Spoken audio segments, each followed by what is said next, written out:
Ministère de l'Éducation nationale, Centre international d'études pédagogiques, Test de connaissance du français, TCF. Partie 1. Compréhension orale. Dans cette partie du test, vous allez montrer votre compréhension du français parlé dans des situations de la vie quotidienne ou du monde professionnel telles qu'on peut l'entendre en France ou dans un pays francophone. Consignes générales. Lisez attentivement les consignes écrites sur votre livret. Avant chaque document sonore, vous entendrez le signal sonore. Attention, vous n'entendrez ces documents sonores et les questions qu'une seule fois. Alors écoutez bien. Gérez bien votre temps. Le test est chronométré. Cette partie dure 25 minutes. Répondez directement sur la feuille de réponse. N'écrivez rien sur ce livret. Vous devez choisir une seule réponse, A, B, C ou D, et cocher une seule case sur la feuille de réponse. Attention! Si vous vous êtes trompé et avez, par exemple, coché la case B, cochez une nouvelle case et entourez cette case. Nous commençons. Tournez la page. Écoutez l'extrait sonore et les 4 propositions. Choisissez la bonne réponse. Question 1. J'ai rencontré les nouveaux voisins. Et ils sont sympathiques? A. Oui, chez eux. B. Oui, 2. C. Oui, lundi. D. Oui, très.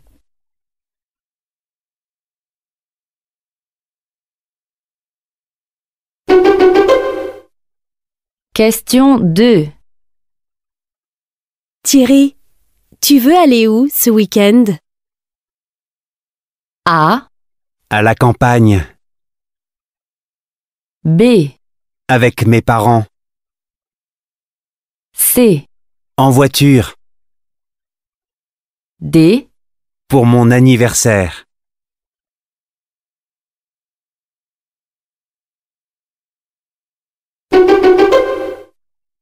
Question 3. Je dois organiser une sortie avec mes collègues ce soir. Tu me conseilles quel endroit? A. Je préfère l'après-midi. B. Quelle idée intéressante. C. Ton travail est trop difficile. D. Une pizzeria en centre-ville.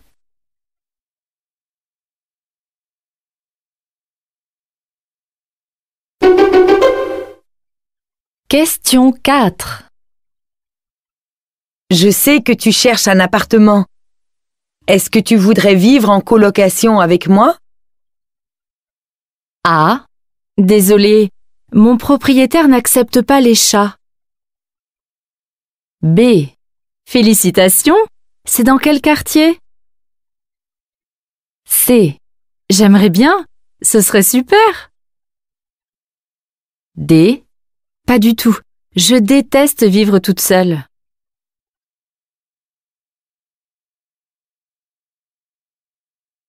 Écoutez le document sonore et la question. Choisissez la bonne réponse. Des idées simples pour améliorer nos comportements écologiques. Voici un réfrigérateur sans électricité qui nous vient du Canada. C'est 2 pots en céramique de différentes grosseurs. Entre les 2 pots, on peut mettre du sable et ensuite, ce qu'il faut faire, c'est mettre de l'eau. Donc, l'eau va garder ce qui va faire en sorte que ça va être humide et donc le pot va rester au frais. Et à l'intérieur, on peut mettre des fruits et des légumes. Question 5. Que permet cette méthode?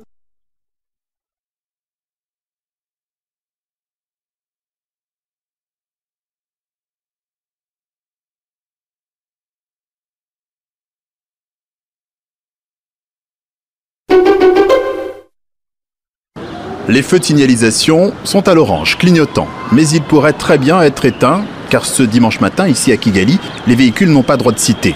Les rues sont désertées, sauf par ces chaussures multicolores, des Kigaliens qui convergent par dizaines vers le centre-ville pour faire du sport, ensemble. Question 6. Que se passe-t-il à Kigali?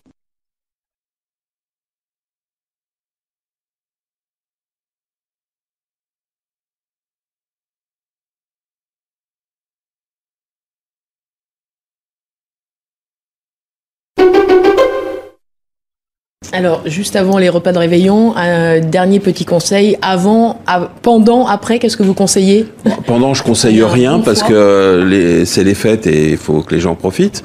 Mais après, il faut certainement faire plus attention à diminuer sa consommation d'alcool, passer même à de l'eau, et puis diminuer aussi ses quantités de sucre et de graisse dans les jours qui suivent. Question 7.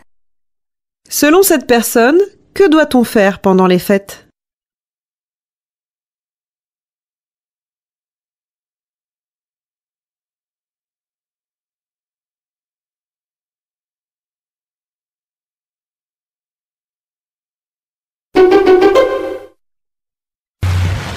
Petit à petit, à mesure que le bateau avançait, l'équipage n'a plus croisé ni dauphins, ni baleines, ni oiseaux.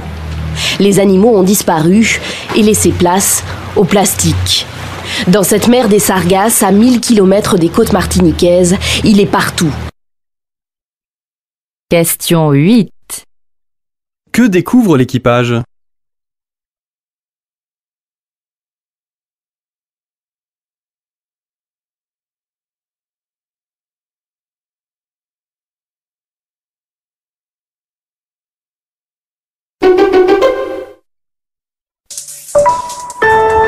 Le Grand Louvre avait été imaginé, organisé pour 5 millions de personnes par an. Or, cela fait déjà 3 ans que l'on dépasse à Paris la barre des 9 millions. Conclusion, il va falloir améliorer l'accueil du public avec un mot d'ordre précis.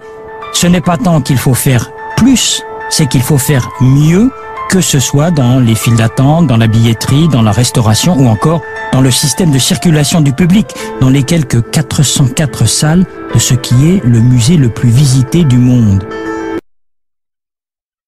Question 9. Qu'apprend-on sur le musée du Louvre?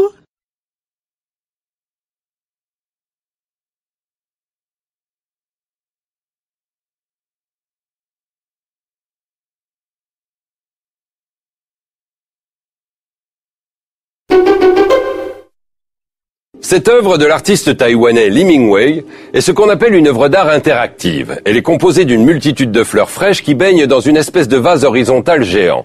Mais les fleurs sont posées là pour être prises par les visiteurs et offertes de nouveau à quelqu'un, à un inconnu, à qui cet acte de générosité pourrait plaire. Ce qui explique l'inscription « Offrir et recevoir ».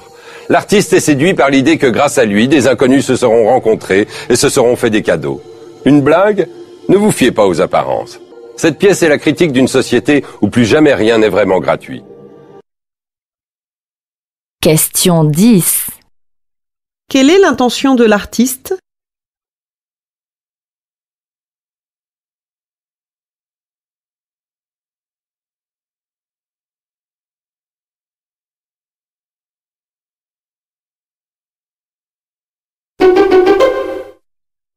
Kenatsa, votre enfance dans le sud algérien, c'est le désert d'abord qui est la première image qui vous marque.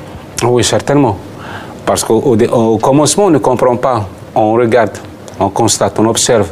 Et le désert s'est imposé à moi comme une espèce de prophétie. Voilà. Et ça, c'est resté une sorte de prophétie. Quand il y a des questions qui se posent à moi et qui me dépassent, il me suffit de me rendre dans le désert pour d'un seul coup trouver quelques réponses. C'est-à-dire que quelque part, il vous nourrit, ce que je disais, parce qu'au fond, il apporte quoi à l'homme que vous êtes? L'apaisement, c'est sûr. L'apaisement. Question 11. Que représente le désert pour cet écrivain?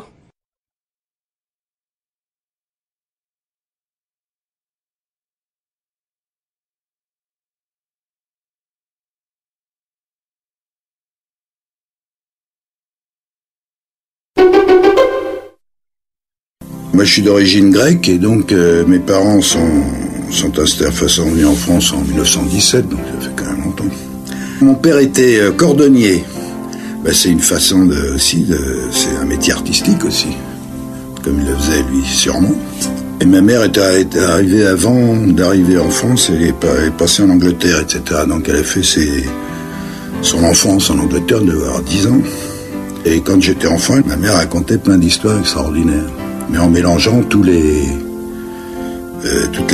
mythologies grecques, anglaises, etc. Donc ce qui fait que ça passait de Ulysse à Dickens, au Petit Chaperon Rouge, toutes ces choses-là. Enfin, un peu comme ce que je raconte maintenant dans mes histoires, quoi. Question 12.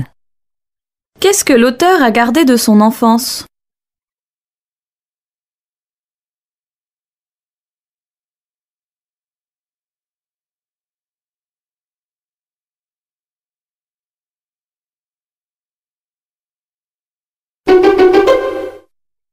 Et on est très sensible à la musique aussi quand on est adolescent. On découvre un peu tout, on se dirige. Enfin, c'est aussi une question d'identité. Il y a un sentiment d'appartenance quand on dit qu'on aime tel groupe, tel chanteur, telle chanteuse. Mais bien sûr, en plus, la musique, c'est une façon de se personnaliser. C'est de montrer aussi son originalité.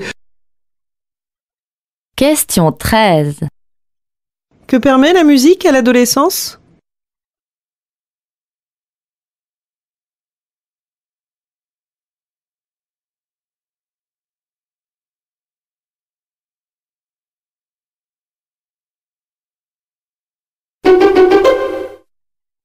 Lina Rothmé ne se contente pas de construire du fonctionnel.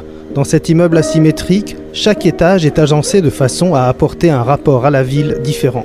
Une forme de résistance face à des constructions et des modes de vie standardisés.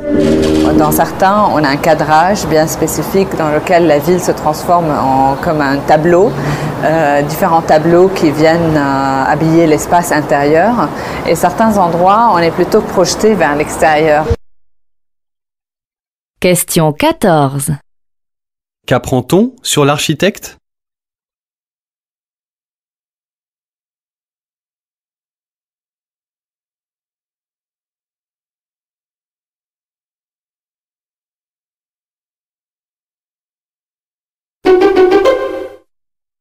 Mais moi je pense que l'universalité n'est pas antagoniste, n'est pas contradictoire avec la diversité.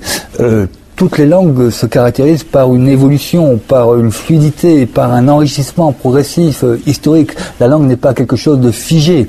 Une fois de plus, les expériences des hommes, des peuples, des nations sont uniques et diverses. Et ce qui fait la richesse de la francophonie, c'est cet enrichissement et cette progression continuelle. Question 15. Que dit l'intervenant à propos de la francophonie?